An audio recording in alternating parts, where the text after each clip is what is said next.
Hi, my name is Tom, and I was recently transplanted from Philadelphia to Seattle. Recently, a friend of mine was preaching from the pulpit and said, "Yes, Virginia, climate change really is caused by people." Not sure what that had to do with his sermon, but I'm glad he's a man of faith, because he's going to need a lot of it to believe that bull. He and I are old enough to remember global cooling back in the mid 70s when the whole world was heading towards another ice age. Scientists were actually urging governments to consider dumping soot on the polar ice caps to melt them and raise the global temperature. Guess they didn't care about the polar bears drowning back then.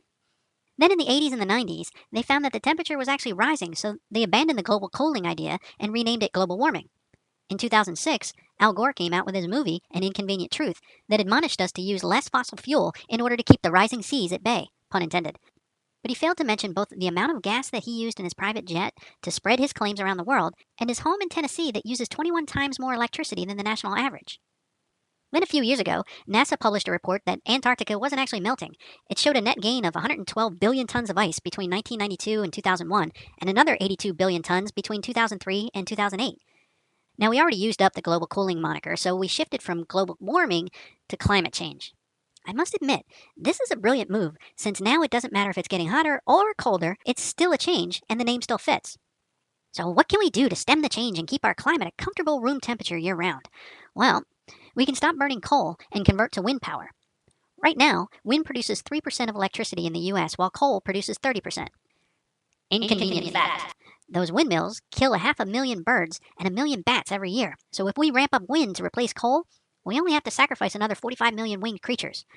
Why do you hate bats so much? What else can we do? Well, we can stop driving our cars to work and switch to riding our bicycles. Seattle's taken a lead in that area and converted a lot of our roads into bike lanes. Inconvenient fact. People don't like to ride their bicycle in a climate where it rains 7 out of 12 months a year.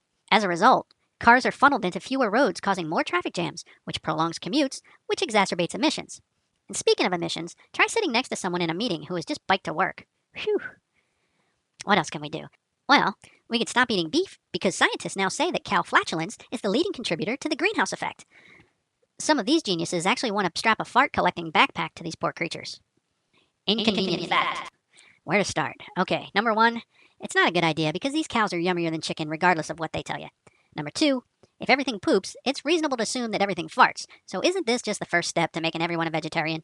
Cows are vegetarians, and look where it got them. And number 3, if cows are creating a greenhouse effect, why didn't the Native Americans roast to death 1,000 years ago when 70 million buffalo roamed the plains? So here's my point. Yes, Virginia, we know that there are changes in the climate.